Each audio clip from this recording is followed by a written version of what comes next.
They crossed into Sudan to report on the war-torn region of Darfur, a place where very few journalists had ventured for years. But for filmmakers Phil Cox and Daoud Hari, their journey would end very suddenly in abduction, detention and weeks of torture. It was a cause célèbre a decade ago, but now it is one of the least reported conflicts in the world.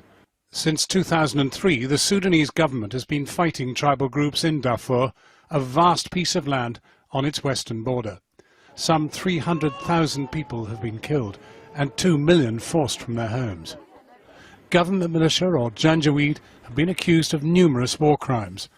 The country's president, Omar al-Bashir, has been indicted by the International Criminal Court for crimes against humanity and genocide.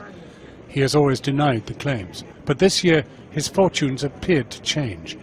Slowly, Bashir's government was welcomed back into the international fold. The EU has done a deal with Khartoum to provide money to stop migrants passing through its territory. And in the final days of the Obama administration, the US lifted sanctions, which had been in place for 20 years. In 2004, filmmakers Phil Cox and Daoud Hari managed to get the first pictures out of Darfur of the notorious Janjaweed militias. 3 months ago, they decided to return to investigate reports of chemical weapons being used by the government on civilians in remote regions of Darfur which were under rebel control. The atrocities were allegedly carried out even after the deal with the EU and as the US sanctions were being negotiated. The Sudanese government rarely issues visas to international journalists and severely limits all access to Darfur.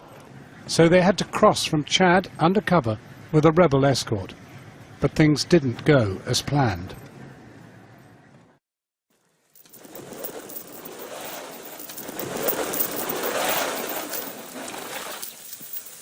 We're taken from this first interrogation, blindfolded, and when the blindfold comes off, there's a man in front of me in sort of medical scrubs with a syringe. I'm just thinking, what? Where am I? And then I'm picked up again, blindfolded, and I'm pulled and walked for maybe 15 minutes. Suddenly I'm thrown in a cell.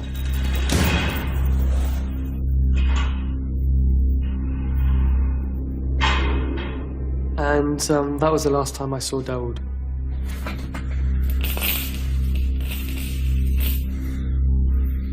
We are separated to different cells. And when I opened my eyes, I saw that there's no Philip there.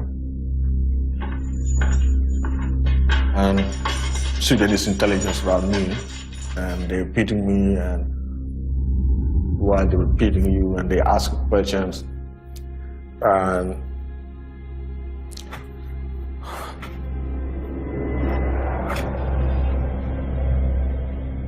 somehow what happened to us took us into really the heart of what the Sudanese government is doing to its people, and we experienced what all these other people that I often film experience.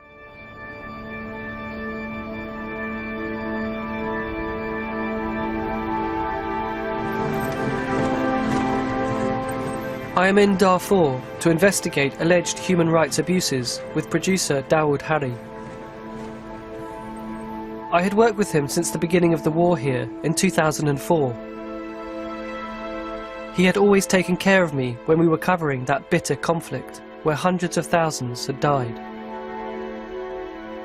We had lost touch for many years, but in 2016 I found Daoud as an exile in New York City, driving a yellow cab. Together, we decided to come back to Darfur and find out what was really going on here. We wanted to investigate rumours of the government using chemical weapons and alleged atrocities on the ground. Journalists are not welcome here.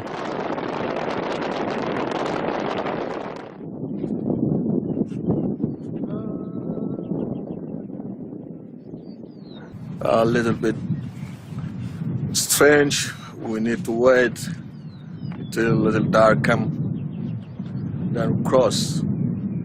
I want to get a truce. In Chad, we found hundreds of thousands of Darfuri refugees in camps. With little hope of return, many were digging new mud houses. These Darfuris were still too scared to go back to their villages, only a few kilometers away.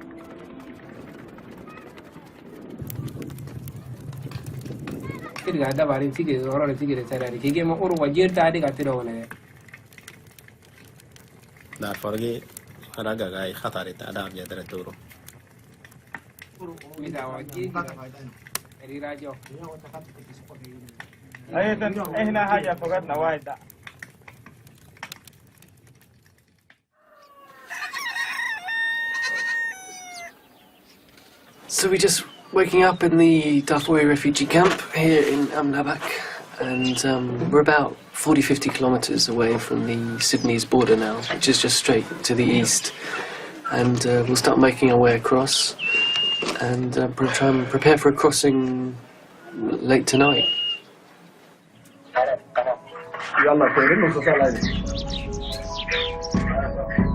6 days. Yeah, 2 across the border. And, Okay. probably night. Tough. But we gotta do. We gotta do.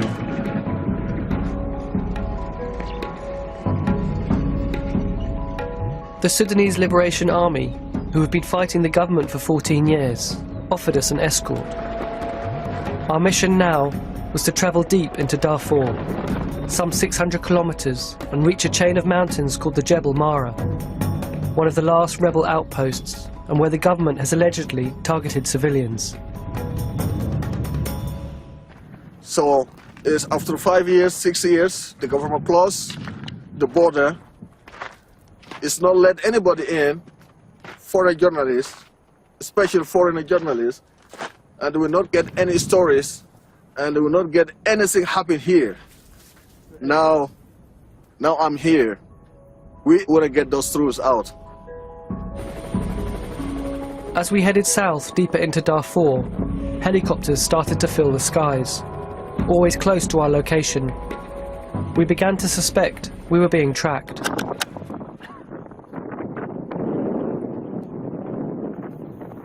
इंशाल्लाह ताकि तो बेगा नजर आए हाँ इंशाल्लाह तेरी ले रही है गैरा गिरुआ Serious, no? वो तेरी रिकॉर्ड दावले ले रही है कादिकुन इधर लवर बड़ी बड़ी What's going on there?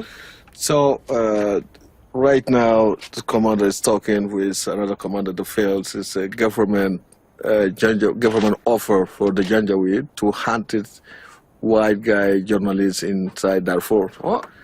To offer for a head like 5 billion Sudanese pound, Holy which shit. is 250,000 US dollars. So this commanders now confirm from his friend that they were searching for us, especially for you. Jesus. So we need to go hiding. We have to run for another 3 days or 4 days, who knows, maybe 6 days.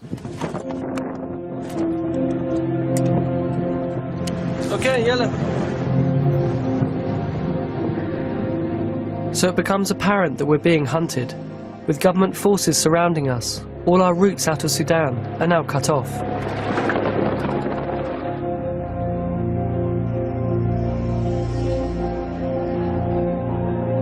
And I can't quite believe this at the beginning. I'm like, the government, a government has just put a bounty on a foreign journalist.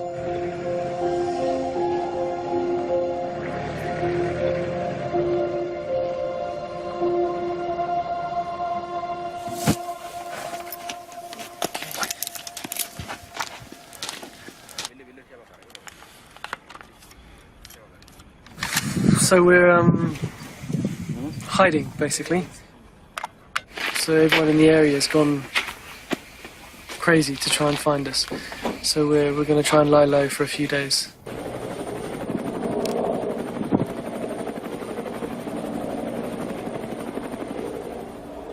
So we had another piece of news today,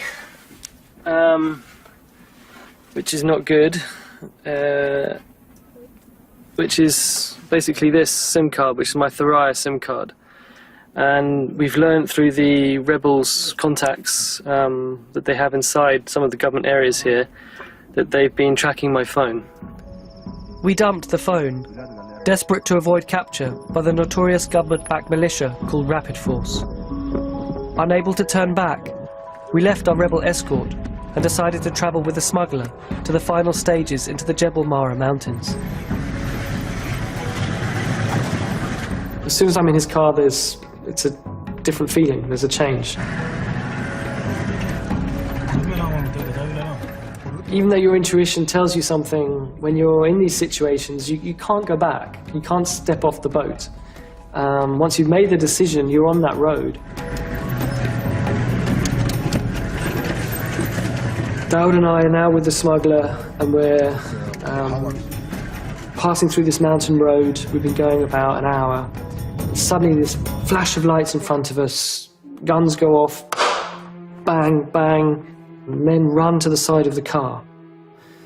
And I press the emergency phone number, I take the tracker, which is like this big, and I put it in my pants, and then I just sit still, and I realise, right, it's all happened, we've been caught.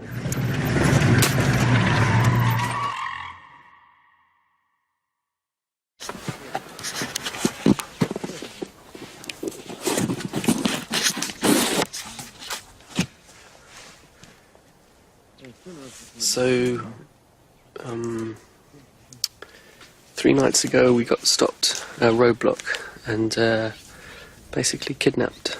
And we've had 3 days of being in chains by a government militia called Rapid Force. And anyway, this morning they've let me have my camera as we've tried to make friends with them. But we're still in chains as such. Dawood and I. Show Dawood's feet here.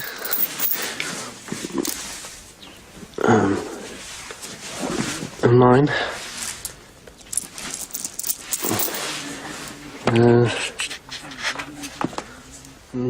They're just over there.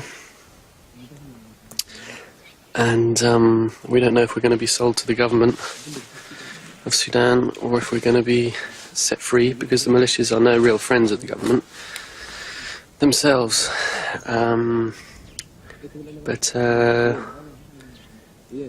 Yeah, we've been left under a tree with just 2 guards now, and we'll see what happens. Here's Dawood waking up. Good morning, Dawood.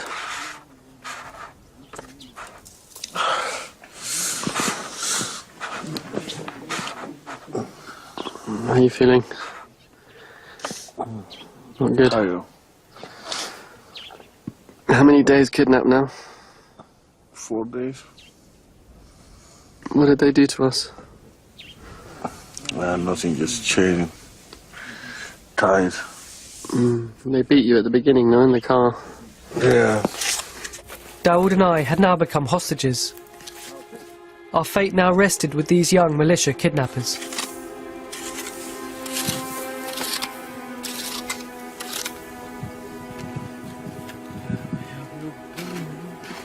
Our 2 guards, in order to stave off their own boredom, began trying to take photos with my camera.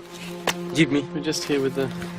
What they didn't know was that as I explained the camera to them, I was secretly pressing the video button.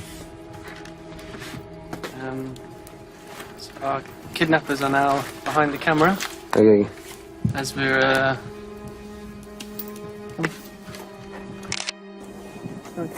يعني الدائرة ما تجي بس هاك بس مش Kidnapped in Darfur. Okay. We spent the days under one tree in a wide expanse of desert. It would have been impossible for anyone to find us.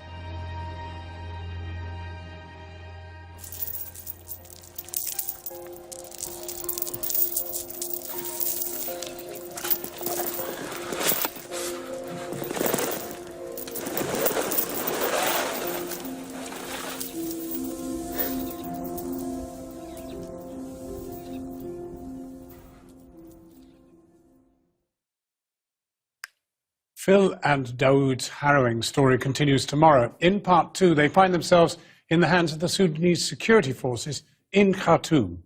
We've put the allegations that they've been making to the Sudanese government directly, and they say they will respond tomorrow. Now, last night we reported the extraordinary story of filmmakers Phil Cox and Dawood Ari. They travelled to Sudan for this programme to investigate claims of human rights abuses in Darfur, only to be abducted and imprisoned themselves.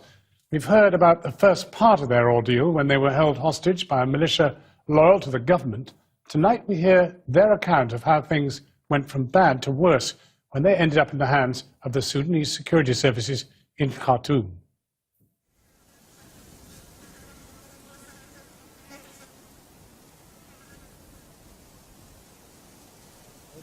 What I ask you, man?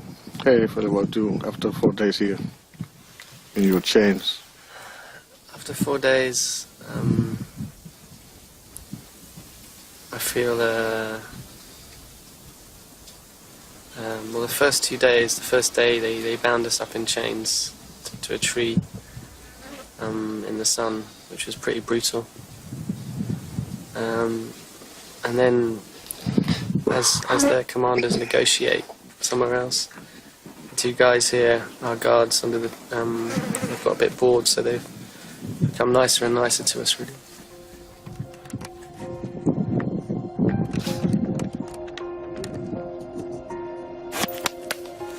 Give me. We're just here with the...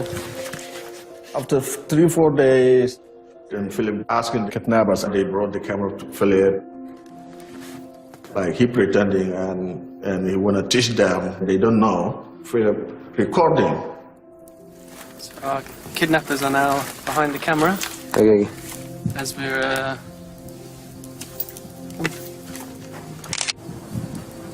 so this is the situation. 5 days, 4 days. First day they hung us up in chains all day in the sun. Now we're good. I feel that having this memory card, taking this footage, it empowers me. It gives me some sense of okay, I'm captive and I'm passive, but actually I'm working. I'm back to being a filmmaker and I'm getting this stuff and it's good, and I'm, you know, I've got something that they don't know. And for me that was very important. You know, I was a hostage.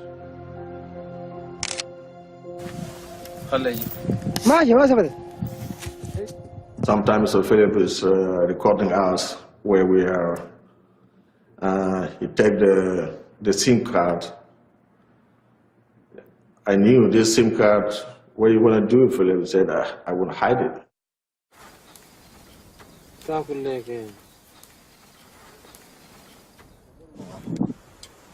Vivi!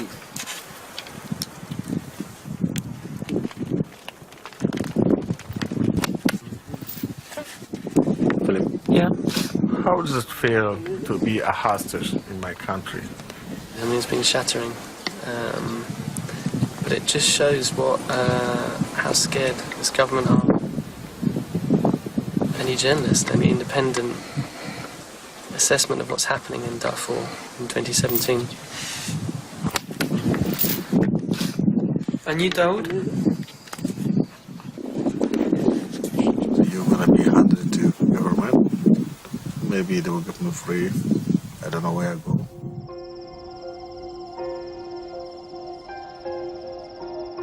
So, this car comes towards us at night. And it comes towards us and it's the commander, and he tells the two guys to put us in the truck. And he tells me that, right, you're going to be sold to the government, you're going to be given to the government. He tells Dawood that he's going to be released. And after 1 hour drive, they stop and they took me out. They drive Philip south again, and 2 o'clock morning, the middle of bush, they give me one water. They give me a cigarette. Dawood yelled, "Where are we going?" He said, "We told you we were going to release you." And I left alone over there.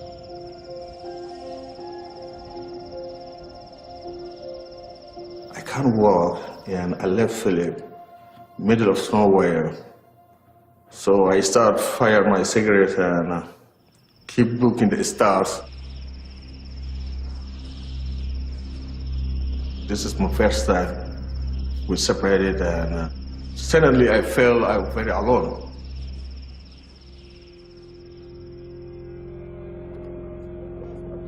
We set off in this convoy of 6 cars, and I'm told I'm going to be flown to Khartoum. But I'm really very nervous. The fact that I'm still blindfolded and being hidden and not, I can't see anything. And in this car, they tell me that they're going to throw me from the back of a plane.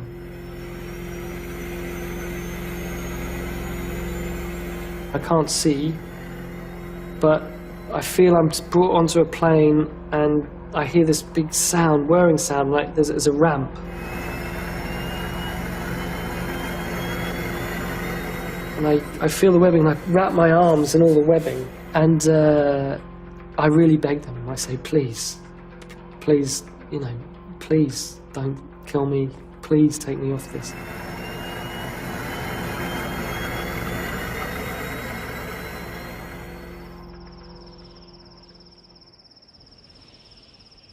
In the morning, I saw the cars coming back. And I shouted, oh, I'm here. Oh, Dawood. Oh, are you okay? I said, I'm okay. So why you come back? They said, oh, things change. Then I'm blindfolded again. They put me in an airplane and went to Khartoum.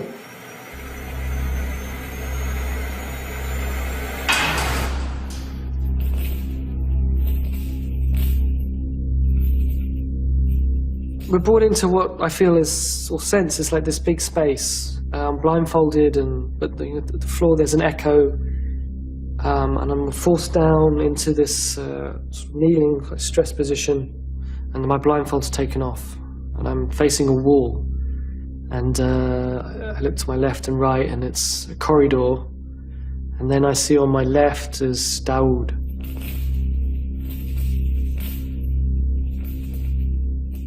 And I try and catch his eye or think of something funny to say, but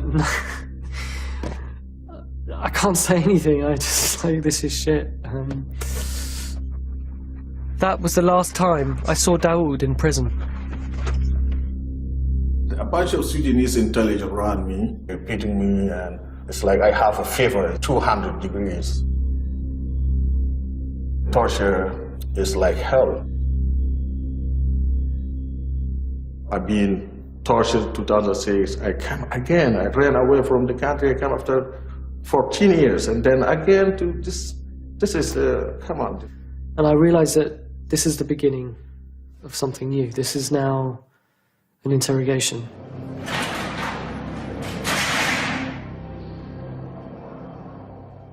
So then the interrogator asked me, what have you filmed and where's the footage? So I tell him that I filmed X and Y, but all the footage is gone. And then suddenly they all leave the room, and I'm alone in the room. And then the terror man, this man comes and just sits there, and I'm aware that there's about to be physical violence.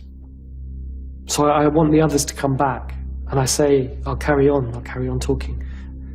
But then he goes behind me and he sort of cuts off my airways, and it's asphyxiation, and you feel like you're semi-drowning.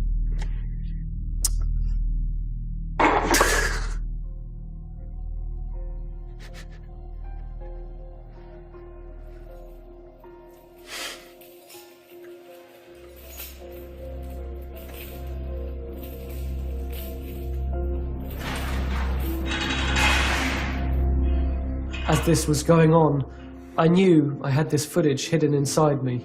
So I thought, you can beat me, humiliate me, but I've still got the footage, I've still got the film, and whatever you do, you don't know.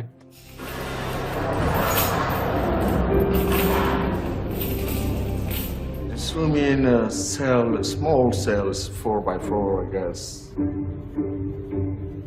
After a few hours, I started to talk to my cellmates, and they told me, be careful. They were taking you in interrogation every day. Sudanese intelligence, they came again any moment. So I wake up in this cell.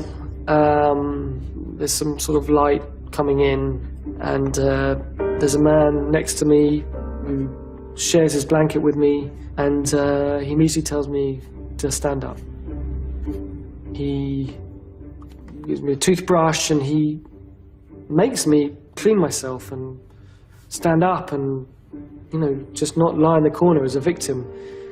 And, you know, this young man, he picks me up, and I realized that I have to accept his help. And in the coming days, I met more cellmates. Academics, businessmen, students, pensioners. Many accused of opposition activity. Some for simply sharing text messages deemed subversive. None of us were formally charged, or knew how long we would be held. Sometimes you need to get peace. Sometimes you pray for your God. Sometimes you sleep 2 hours and wake up, and your mind cannot stop to worry about a lot of stuff. Your life, your family. The day is just painful. It's so long. There's nothing there. No book, no pen, no paper. You're not allowed anything. I mean, there's nothing. It's bare. So I devised a routine. I woke up always first. It would still be dark, but the first birds I would hear. And I would start to do exercise, so I would run on the spot. And in my head, I was running around East London, Victoria Park, this beautiful park by my house. And also in the evenings, I started to tell stories, the fairy tales that I tell my son in London. And it was amazing. I mean, the men loved it, and yeah, it gave them, you know, we laughed, and it was funny, and we had these moments together. But such moments were brief for me and my cellmates. These men had found their own ways to survive the torture and uncertainty of their days in prison. They had a discipline and stayed positive, and instilled in me an ability to think beyond the prison walls. Dowd and I had come to investigate human rights abuses. Our arrest and detention prevented that, and instead revealed a hidden Sudan, one of torture and arbitrary detention. A Sudan the government does not want the world to see.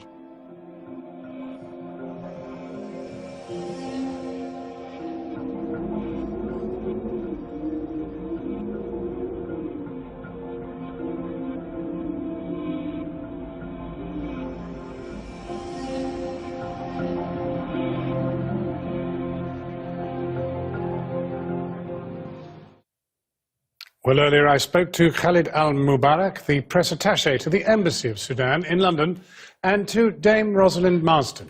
She was British Ambassador and EU Special Representative to Sudan. She's now an Associate Fellow at Chatham House. I asked Mr. Al-Mubarak what he thought of the film. This is the story of a desperate freelancer who got a job to produce a thriller and something which can contribute to a campaign against the normalization of relations with the Sudan. He never applied for a visa. If he applied for a visa, his application would have come to me as media. He never applied for a visa. He entered illegally, and with the help of smugglers who usually smuggle or often smuggle illegal traffic. They traffic in human beings. They traffic in they smuggle not only goods but all sorts of criminally proscribed things. And the Sudan is within its right to arrest anybody entering like this and violating its sovereignty. Well, your treatment of this team has not gone down well with European Union embassies, particularly the British embassy, who've lodged a formal complaint with the Sudanese government. And their complaint is that you tortured them, that you maltreated them, that you kept them in appalling conditions. There's no proof of that. It is his word. No. Against. No. What proof has he got? There's no evidence. There are drawings. There are drawings here. You tell me the charge. Tell me the charge. What charge? Charged? What were they charged with? Entering the country illegally. You're saying they were charged? They were not charged, and you know that. Well, there were no charges. In the end, they were pardoned, and he didn't mention that. They were not charged. Can it force mention it? They were not charged. They did not have legal representation. You would not allow them to make a telephone call either to the embassy he phoned or to any lawyer. here. He phoned Giovanna here, and he was allowed full consular access. He was twice. not. I'm sorry, you have been misled. The British embassy itself. The British embassy is saying. He said in his Guardian article yesterday that he was allowed full consular. He was eventually allowed two visits. Yes. Rosalind Marsden, you were indeed ambassador until about 4 years ago, and clearly there has been an attempt to try to improve things in Darfur, but they are very far from perfect. Well, that's right. I mean, it's clear the situation in Darfur has evolved in the sense that the level of fighting between government forces and rebel forces has subsided, but that comes after a major government offensive, military offensive last year, which resulted in mass displacement in the Jebel Mara, use of aerial bombing, burning of villages. The recent report by the UN Secretary General to the UN Security Council, while acknowledging that fighting between rebel and government forces has subsided to a large extent, did nevertheless emphasize that the general level of insecurity in Darfur remained considerable, that the situation remained volatile and unpredictable, and that particularly internally displaced people were subject to attack by armed militias. What about the general issue of the respect for human rights? Well, the latest report by the British Foreign Office, which was updated just 2 months ago, stated that there had been no improvement in human rights in Sudan over the preceding 6-month period. In fact, in certain respects, it had got worse, namely the arrest of opposition figures and human rights activists, and also the restrictions placed on the media. And torture? Well, I think the content of the film in that respect is familiar to those of us who follow the subject closely, but of course it's very significant to have this film, which contains first-hand witness testimony to the use of torture, both against the journalists and also to the number of Sudanese prisoners who are currently in Cobra prison in Khartoum. Perhaps it testifies to something you didn't know about, that in fact torture is still being practiced by the regime. That's not true. If you talk about human rights, and if the treatment of political parties is measured, all political parties, including the Communist Party, have got headquarters, they hold meetings. If the opposition is free to operate, why are so many of their members in prison? Why are some of them subject to torture and some of them are being held without charge? This is what you say. This is what you say, and this is what the thriller. It's also what Amnesty International. says. It's exactly what Amnesty International is reporting. And they have people on the ground. Why do you believe it? Because they are a respected organisation which has people on the ground in Sudan. They have people who do report factually what's going on. They have people who report. They certainly do. Well, verbal reporting. Look, I am our not, own foreign office, our own British foreign office. I am not saying that the Sudan is perfect. No. I am not saying that the UK is perfect. I am not saying that the United States is perfect. No country is perfect. But to accuse Sudan of egregious human rights violation at a time in which there is a great deal of improvement is unfair to the Sudan. Well, perhaps you'd like to apologise then to Phil Cox and to Dawood Hari for the treatment they received. Well, Mr. Cox should apologize to the Sudan about the thriller he has produced. I know desperate freelancers. I was a freelancer once. I know what desperate freelancers can do. And I know what television channels can do for ratings also. Having heard what you've heard from the Sudanese government spokesperson, what's your reaction? Well, my view is that this is an amazing film made by two very brave journalists who risked their lives to get this footage out of the country. The government of Sudan keeps a very tight control on information coming out of Darfur. It is very difficult for foreign journalists to get into Darfur with any degree of freedom. And to some extent, Darfur has become a sort of information black hole. So any journalist's report, particularly this one, is very valuable. I mean, I think that the film does highlight the need for the British government, the Americans, the European Union in their future engagement with the government of Sudan, and recognising that they have a range of interests, to make sure that they continue to put human rights and political freedoms at the centre of their engagement.